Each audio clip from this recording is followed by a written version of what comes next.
All right, welcome back to another episode of Stitch Method.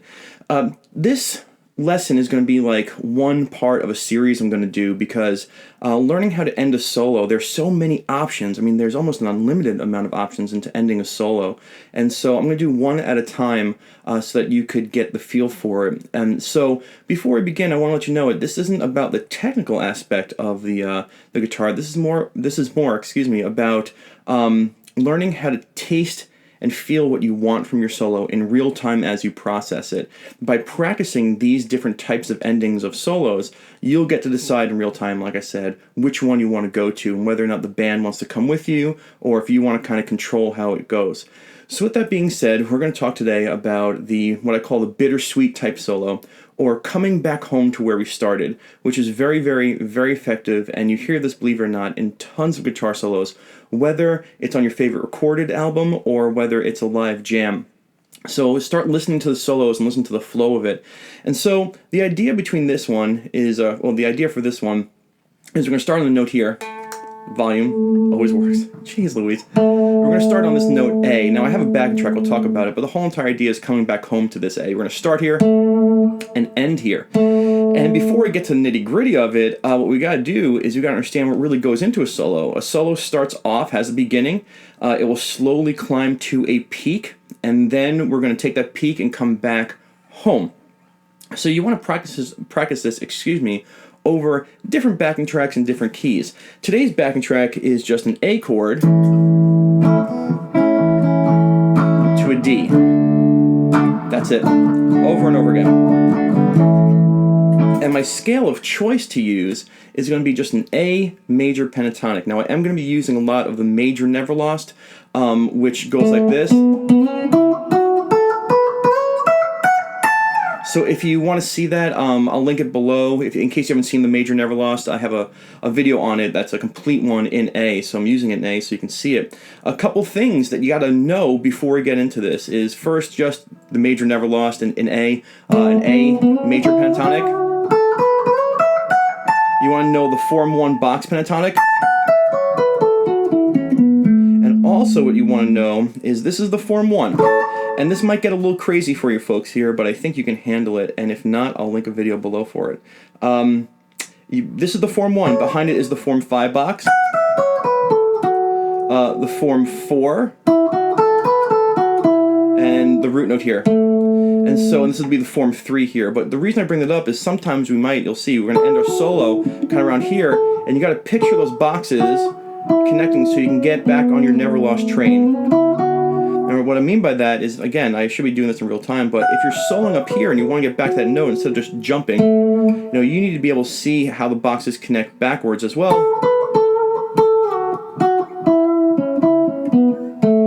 And so knowing your major never lost forward, knowing your box 1 here, and knowing and kind of seeing the Form 1, Form 5, Form 4, and back to your root note here, which would be in the Form 3. And so before you even plan out a solo, you kind of really need to know your path, and that's why I wanted to bring it up. So what I'm going to do right now is I'm going to start a solo, and I'm going to have you listen to it. I'm going to get from here probably to my peak here, and I'm going to stop when we get to our peak. So all I'm going to do is kind of dance around this major never lost, and let's see what we can do.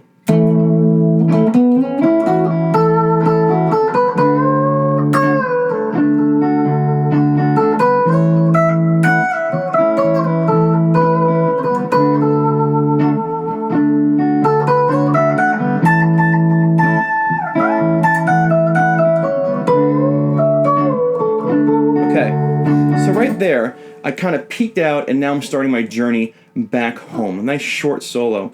So I just played like the A major pentatonic, kind of felt my way around it, how it sounded. Got to my peak point, which is my peak is the A in this A major pentatonic. That's the highest note I'm going to go to. I kind of hit it a little bit. Then I started my descent. And now, when that beat comes like on the 4th bar, let's say it's a 4-bar measure, I can choose to come back home to that's the same note here, that major root note here in the Form 1, or I can decide to come back, like I said,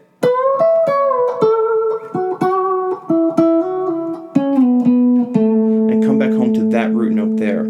So what I want you to watch for right now is watch how I use that major never lost pentatonic, watch how I play that form 1 pentatonic, and then when I want to get back home, I'll start descending, buy myself some time until that beat comes in that last note.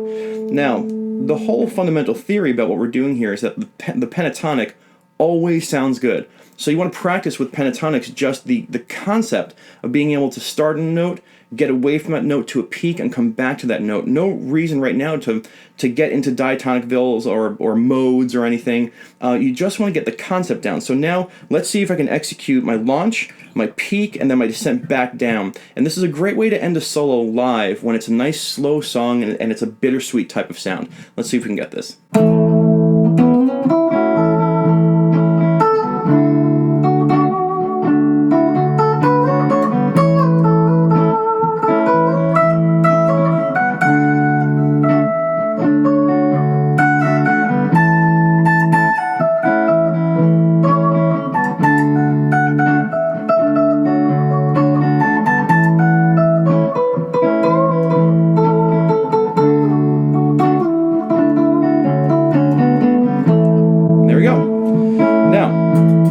That if I was on stage and I played that solo, I would actually be very, very happy with it because it said something. And that's the important piece of learning how to end a solo, is what did you say in your solo? And when you have a starting point and you get away from it and you get higher and you can peak out and come back, it's like you had a conversation. You said, a point to your statement, and then you put a little period, boop, at the end. And then it gives the band time to come back into the song. So one way to end a solo, easily enough, is to start on a note and then get up to where you want to, feel that peak, and then when you're done, just like a chapter in a novel, you have the climax, and then you have this like last chapter that kind of winds you down. And that's what we're talking about, is not just ending on a peak right now, which we'll talk about in a later video. It's about hitting a little bit of peak and then coming back down the mountain. Now, what's really cool about this is, say you're soloing and you're in this like little form 1 pentatonic, and you really feel like that peak is really good, and you can stay there for as long as you want. You don't have to like do like this and down. You could stay up for a while and then start to descend. So your arc doesn't have to necessarily be this. It can be straight up and up and up and up and up and up, and then a quick descent. But the whole idea of coming back home. So let me show you what it's like just to stay a little bit more on the peak.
That took an unexpected turn. I got to the peak, and I did want to get back to my route, but I realized, I was just like, oh, okay, I don't have enough time to get there. I actually cut it too short. So I started again and climbed back up to a peak. Just the real life, hey, the realities of playing a live guitar solo.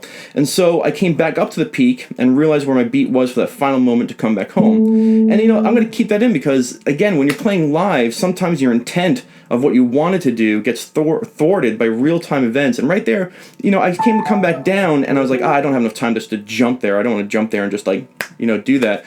So I started again and kind of climbed back up. I actually ended up really liking the way it sounded. So, the whole idea of this is, again, this is not about the major pentatonic, and it's not about a mode, and it's not about practice what I'm practicing. It's about you taking a progression, and if you want to use this progression, A to D, that's awesome.